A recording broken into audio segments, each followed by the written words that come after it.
Welcome to the Elevate Media Podcast with your host, Chris Anderson.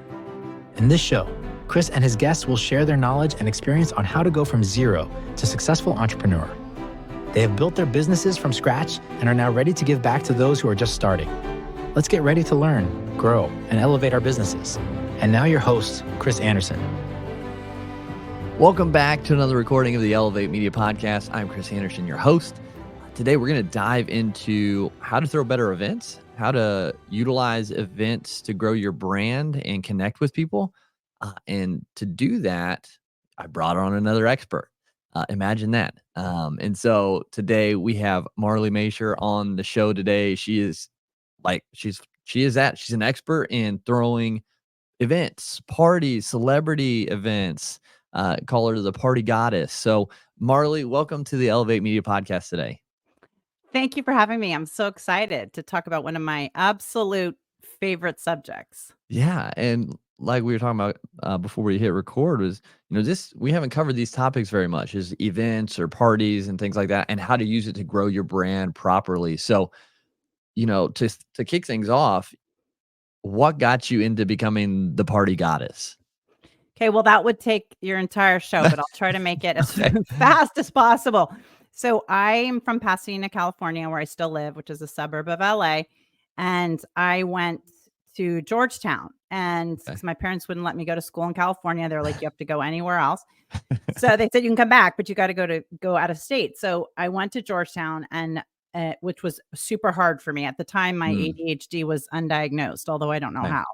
And I got my business degree, but my junior year, I didn't have anything to do before, like in that summer. So I went to cooking school in Paris, and then I came back and I needed to do something, a speech that I knew more about than anybody else. And at Georgetown, that was nothing.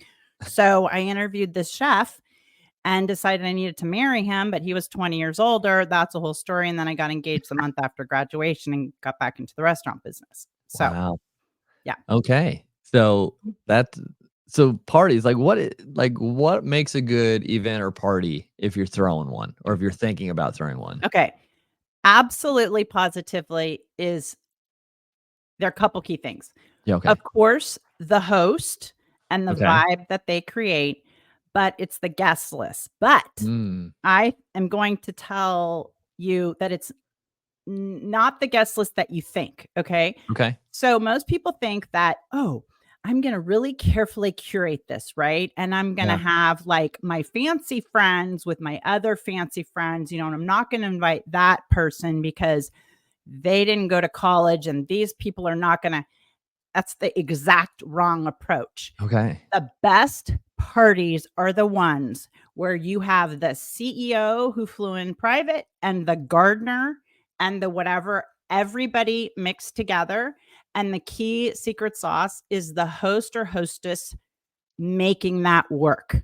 And as long as they make it interactive and make everybody feel comfortable and set the tone, absolutely positively, you will have, and I have done this my whole career, you will have the 75-year-old gazillionaire leave after, and you'll be like, oh my God, they're over there talking to so-and-so who is just out of rehab, probably still has the needle marks in their arm. And they'll be like, that was the greatest party ever, right? Because you're forcing a different dynamic and people aren't used to it, and it's unexpected. And that's what events are all about, something unexpected. Yeah. Because, the events I've been to, are like conferences. So you go, you listen to speakers. They might try to hype you up a little bit, make you stand up and do some jumping jacks or something. You're so bored. I'm sorry. Network. Yeah. Yeah. So that's my perspective of parties. That's most people's perspective. Yeah. So how can we, because if we want to still add value in that way, maybe like with speakers, but how do we still bridge that gap to make it enjoyable? I know you said the host, and bringing everyone together, and the person who's running it, the MC, whatever you want to call them, sets the tone. But are there other pieces that need to be in place to make sure it's set up to be enjoyable, to be fun, to be memorable? Absolutely. Well, I mean, that's why I get paid so much money, is because there are not that many of us who can do it that way. But there are some tricks, right? Okay. One of them is very clearly knowing what your objective is for the event. You got to keep coming back to that, because is your objective to like debut a brand, right? Maybe not, it hasn't launched yet, but it's a soft opening.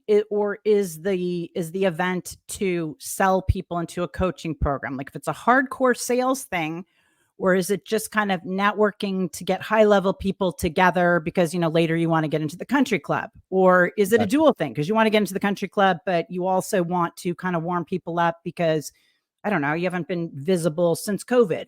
So it's very important to keep that top of mind. The next thing that's very important to keep top of mind is your brand and your aesthetics and all that.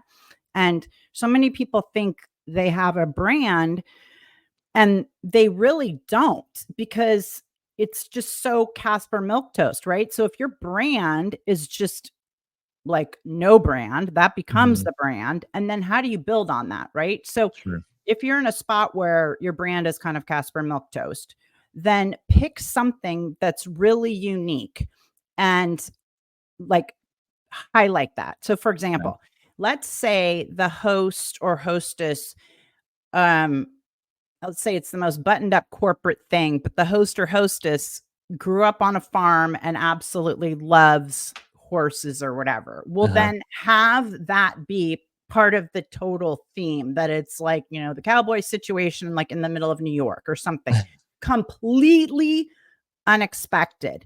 Still, so that people go, oh my God, that was totally memorable. I have never done a scavenger hunt in New York dressed like I was in jeans and a cowboy hat, right? But there are all these different ways you can facilitate things. But the key is to come up with a through line that's true to the brand and true to the goal, but that makes people go, oh my gosh, I've never seen that. And people think, oh, well, I'm limited by the hotel. Like we're going to do coffee and tea service and like the bad pastries that just got shipped in. Well, I'm sorry, you're not that limited. Ask the hotel, like, can you do, cappuccinos? Can you have like a custom tea area, like full of different teas with antioxidants? Or can you have a tea bar in the afternoon that's got matcha and just little extra things, so that at every touch point, people are saying to themselves, oh, that was really cool. Like it was cool. It was thought out. Maybe in how you identify the tea. I mean, I'm just thinking of kind of common things that no matter how low your budget is or what kind of event, there are always ways, right? Like in the rest, like in the ladies' rooms, could you have a QR code and be like, don't forget to take a selfie later, or something like that, since women are like, oh, you're at the mirror putting your lip gloss on when you leave. There are always opportunities to make a statement and to stand out. And that your goal when you're doing corporate stuff, well, your goal when you're doing social stuff too, is to have people leave and be like, oh my gosh, you're never going to believe like what happened at this event. Yeah. Because when I think of like, obviously, I just think of DJs. I think like, I don't know, soap bubbles or something flying around everywhere. Like, is that one extreme? Am I thinking like way on the far extreme on that side of things? That is definitely one extreme. Yes, that is that is. So, okay, you're right. So let's say, oh my gosh, yeah, yes, you are correct. Then, okay, but then I told you I'm from Indiana. We don't have I so appreciate it. My mom was from Ohio, and I 100%. She's like, Marley, people do not like operate that way in the rest of the world, which I understand.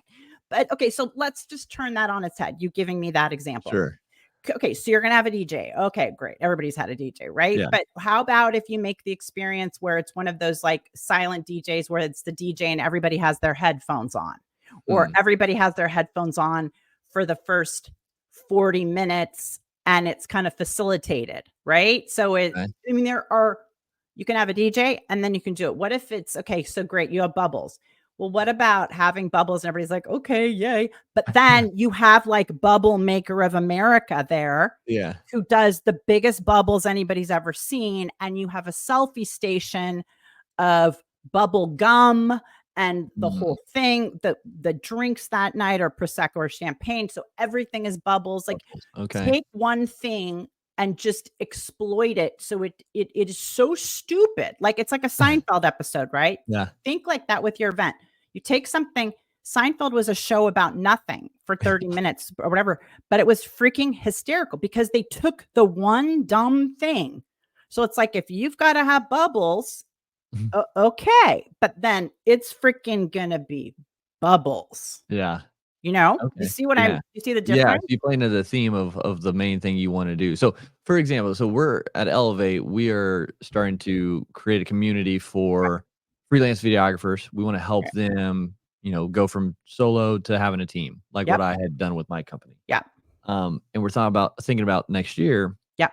doing an awards event. So Yep. having people, recommend who they think the best wedding videographer is, the Yep. best whatever, and inviting them to an event like this, a party type thing. Mhm. And I was like, how can I make it like actually fun and not just like go up there and talk about each thing? Like I thought, well, DJ could be cool, but again, like, so Okay, it's like, call me. Number 1, we'll do some kind of like sidebar fun trade or something. I promise. If you yeah, want.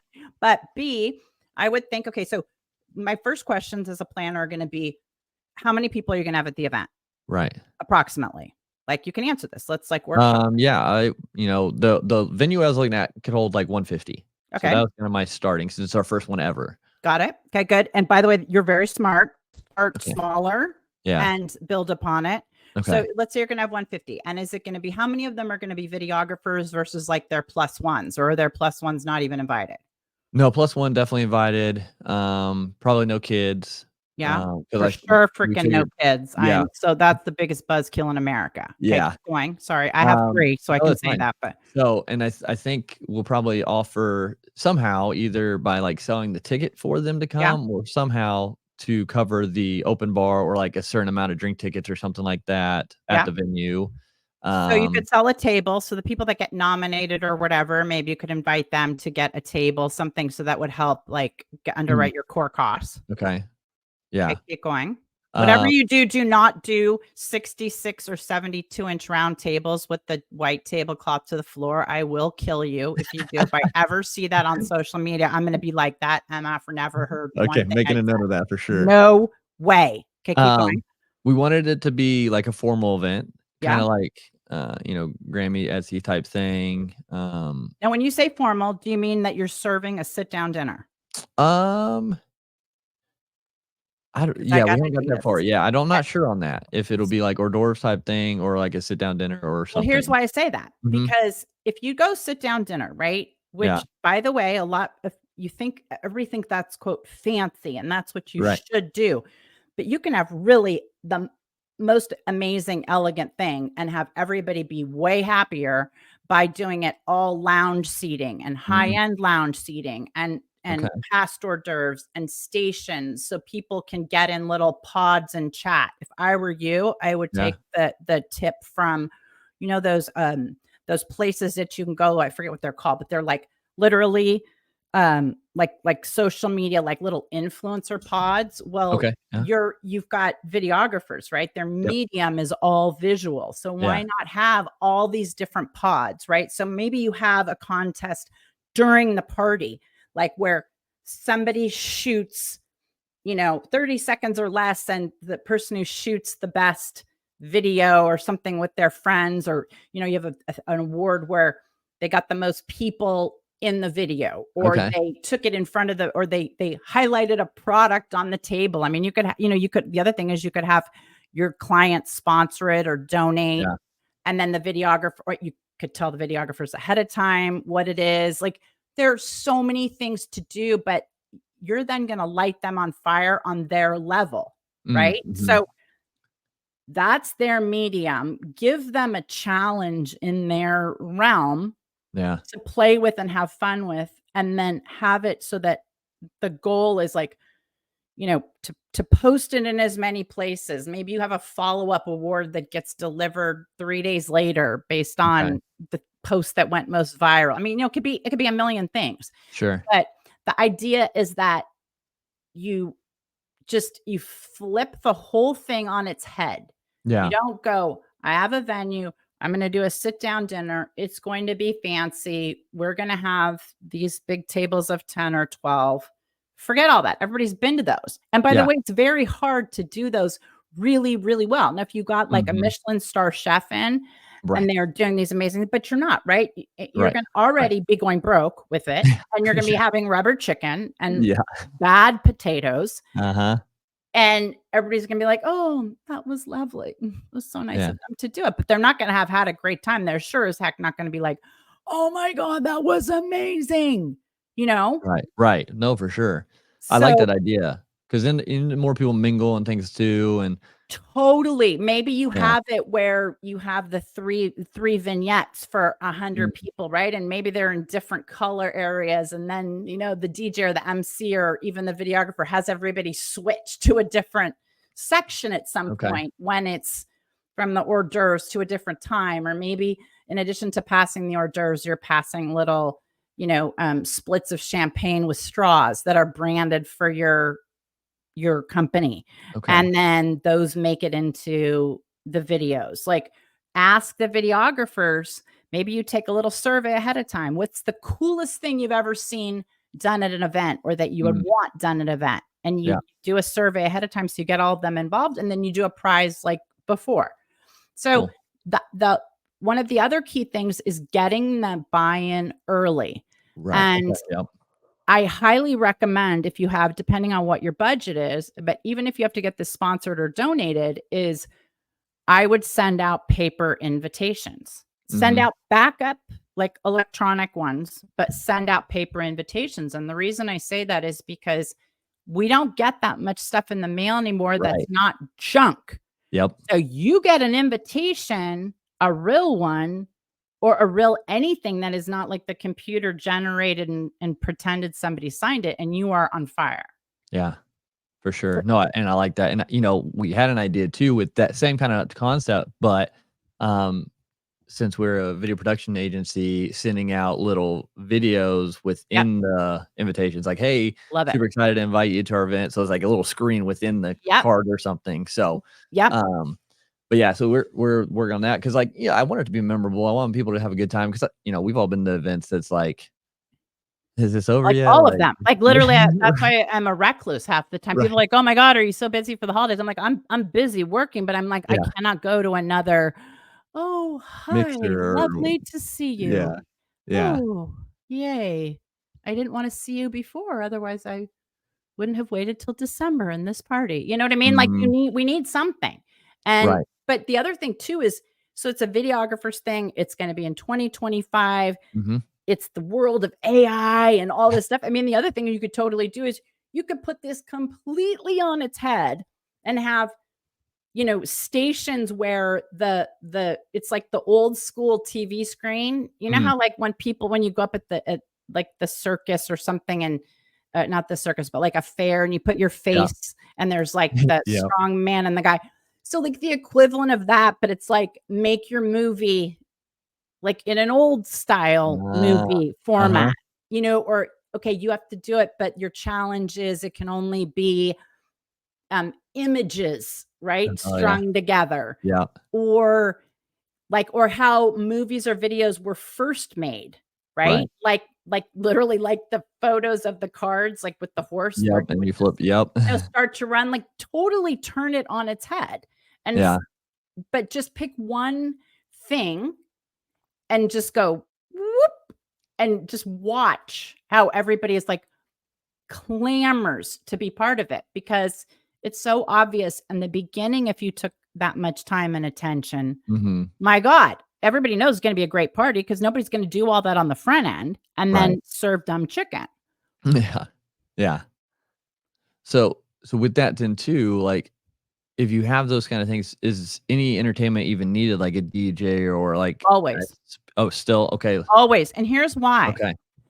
Think of parties like a 7-layer cookie bar. Okay. So if anybody who doesn't know what a 7-layer cookie bar, it's like, it's chocolate chips and it's a layer of coconut and condensed milk and all those things. And I'm a sweet girl. So to me, those things, I could eat them on their own. But put the 7-layer cookie bar together and it's magic. Okay. Think of just like marketing. You don't just have Facebook ads or Google ads or a website. You have all these layers. So you want to think of your parties like that, where you're going to have some introverts who, no matter what you do, are not going to participate in this. You're going to have some people who are the most outgoing, who are going to come with 3 friends who are going to be hammered before they got there. Then you're going to have, so do you see what I'm saying? You need these layers. So always have the music going. You always need music, even if the DJ goes on break, right? Sure. You want layers of entertainment because not everybody's going to participate at one thing. So let's pretend we go with the bubble deal, and you're going to have the DJ still playing in the background, but then over here you have like bubble guy who's going to entertain these people on the couch doing that for a while. And then over there, you're going to have like a fun champagne bar of splits where you're going to, pick up different bottles of bubbly and people can ask questions. And the reason I say that is because the introvert can go over there and kind of get lost and hide talking to the champagne person, right? And then not feel uncomfortable. The people over here who are loud and drinking and whatever are still going to be having a fun time. The bubble person isn't going to annoy them. They're just going to try to jump in with selfies with them, you see? And then somebody over there is going to have, like, you have an interactive food station, or you have a, as they say, like your DIY video station, old school, but you're hitting people on all these different levels. And what you want your guests to say is, oh my gosh, did you see what they've got over there? That's your dream in an event. Oh my gosh, did you see that? Because everybody wants to be the first person to say, oh my God, did you see that? Did you try that? Did you? And that's what you want, because that energy is palpable. And it's the energy and the buzz that creates an amazing event. The other thing that people make the biggest mistake with is too much space at an event. You want it to feel tight. I'm not saying you want to feel claustrophobic, but everybody thinks, oh, you don't want the big ballroom. If you've got to have the big ballroom, the first thing I always do is like block it off. I want people to feel, because you could have freaking the Rolling Stones somewhere. And if you don't have enough people to feel like they're really catching the buzz of the other people, it'll dissipate. It's just like boiling the ocean. You have to have that concentrated energy. And I'm not saying you want weights at bars and stuff like that, but just as soon as you think, okay, you make it a little smaller. Like you just put the couch, because people can always move the couches or always adjust a little bit, but you want that buzz, you want them. And then the more movement you can do, so the more, if you can bring them into this section and then have a big reveal of another section. Remember, those things really don't cost that much more. It's just people like, oh my God, I had no idea there's like another party over there, or you do a speakeasy, or you do, I mean, there are so many things that just by labeling it something different, or if you sell tickets, you can sell tickets to speakeasy later. Okay. So I know you mentioned not doing those, round tables with white tablecloths. There's still seating though, enough for people, correct? Well, here's the thing. If you're going to have a served dinner, you have to have a seat for everybody. But I'm totally against served dinners. Yeah. Okay. I mean, almost 100% of the time.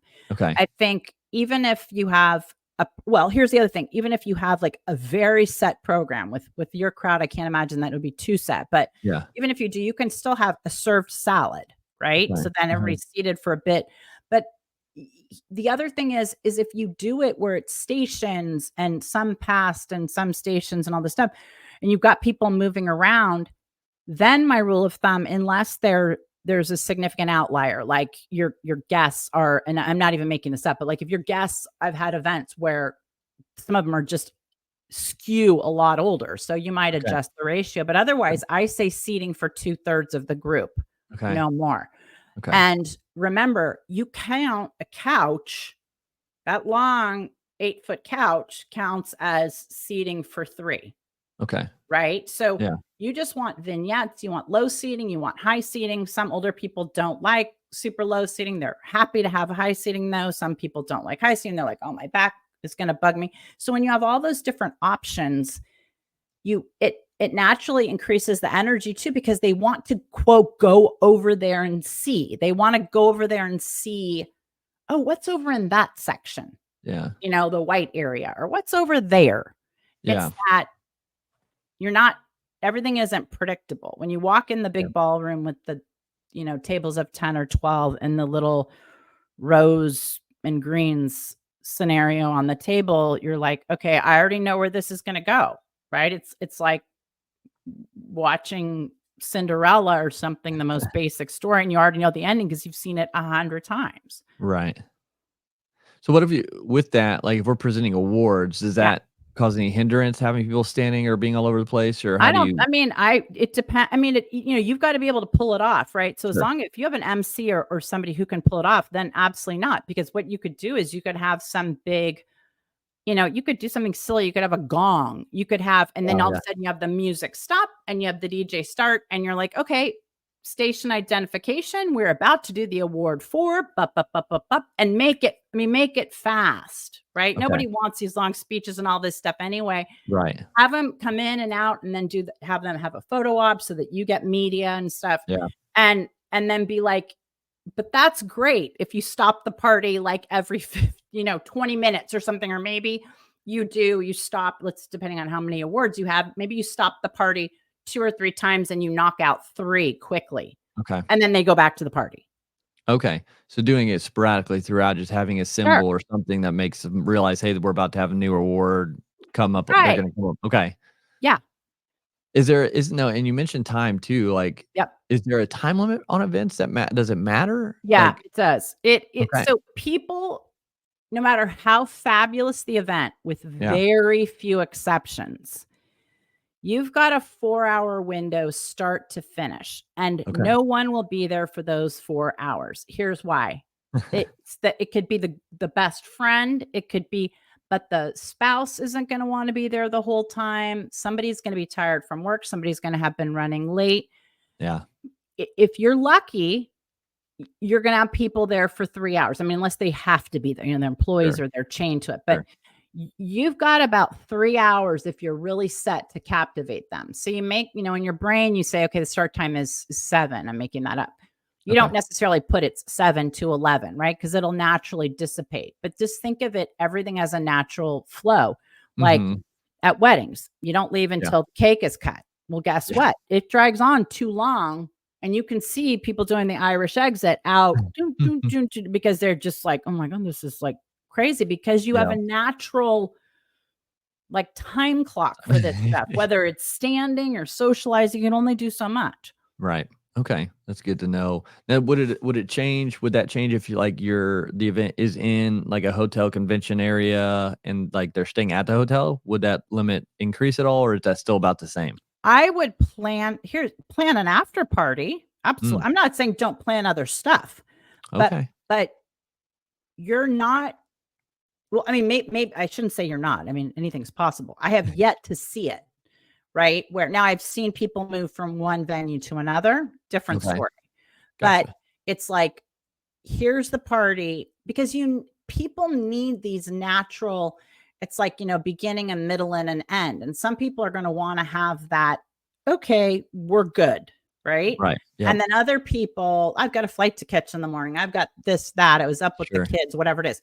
And then other people are just the freaking rager. It doesn't matter if they have a flight, kids, breastfeeding, whatever. They're like, I'm in. Where's the next, where's the rest of the party? So you can have, you don't have to pay for that, but you can be like, hey, listen, everybody afterwards is going to XYZ, and the crowd will come way down. That's, by the way, the time you're going to do the most business. If you're networking or you want to, is going to be right then.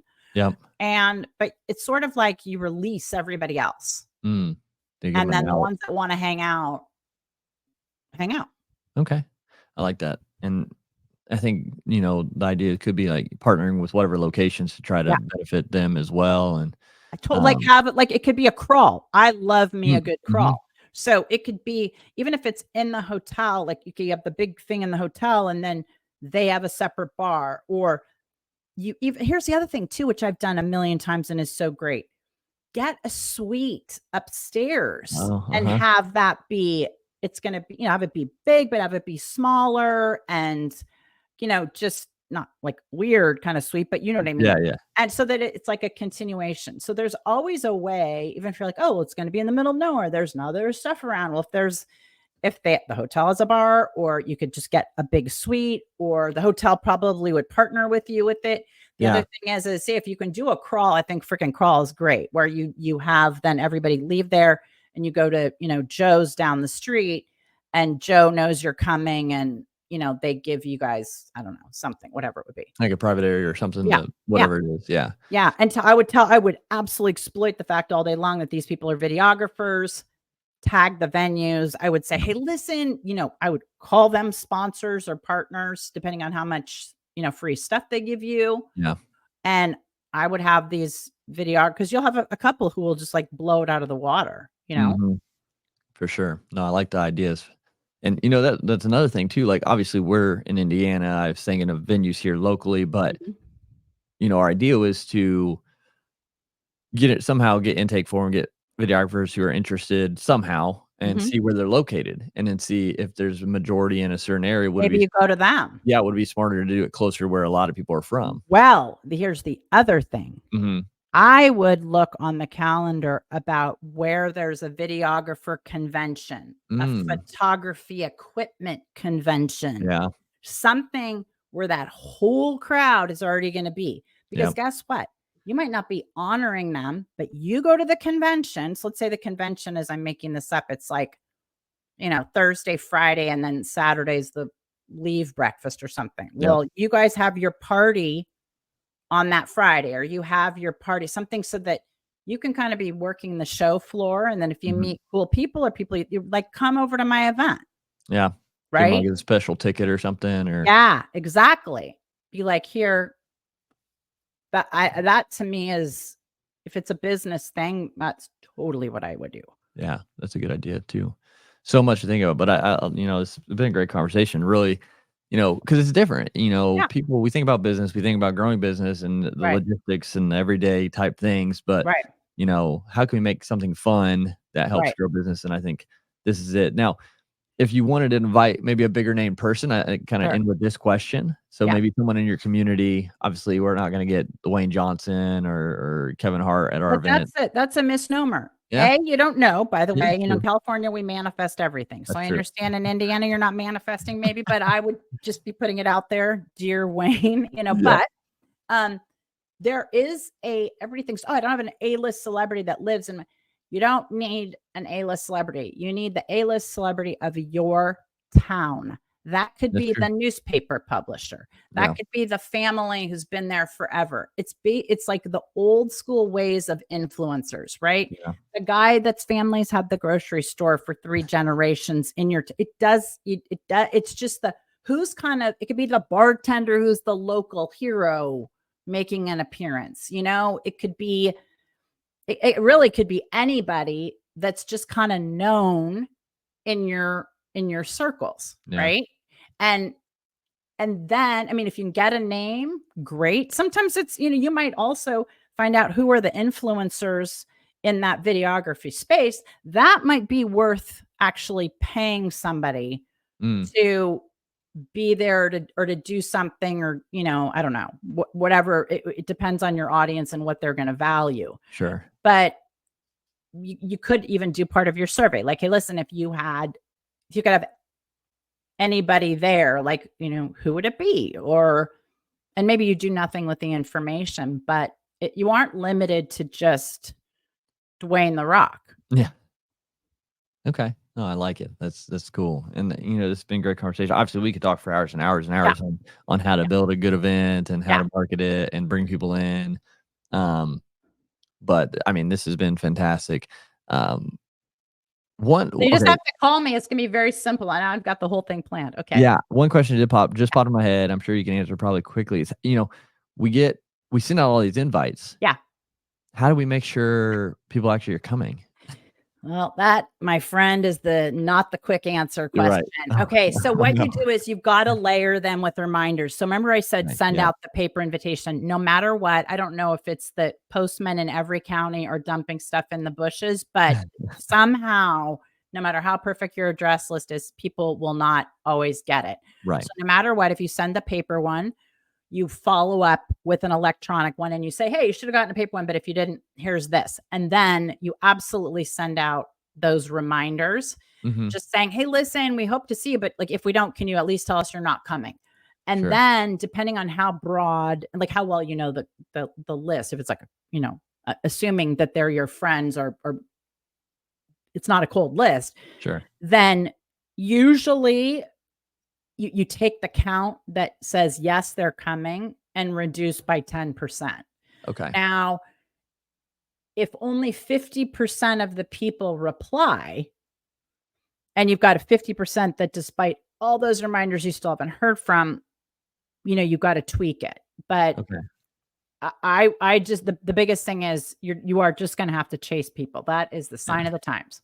Like the squeaky wheel gets the grease kind of thing. I mean, what is the thing now, right? With marketing. I mean, it used to be, you had to do 3 touches before you closed the sale. Then it was like 5, then it was like 8. I mean, Yeah. especially with things where they don't have to commit. I mean, and by the way, then there's this other thing of everybody getting better dealed. I mean, so it's like, oh, well, then I got invited to a party, but it probably doesn't happen as much in the Midwest as it does here. But it's like half the time people don't want to commit to the last second in case, God forbid, they should get a better offer. Yeah. So always kind of build that in, and definitely build that in when you give your final food and beverage count to the venues. Yeah. I'm not saying massively under confirm, but no, you are going to, no matter if you're like, even with weddings, people say, nope, I know all these people are coming. And I'm like, I'm going to guarantee you, there is going to be a certain number that something will happen. Somebody gets sick. Somebody has an excuse. Somebody has COVID, a kid, somebody gets in the playoffs. Always there's a small number of your for sures that something will get in the way. Yeah. Yeah. And we thought about, to mitigate a little bit of the loss or people not coming, would be making sure they knew their nominees.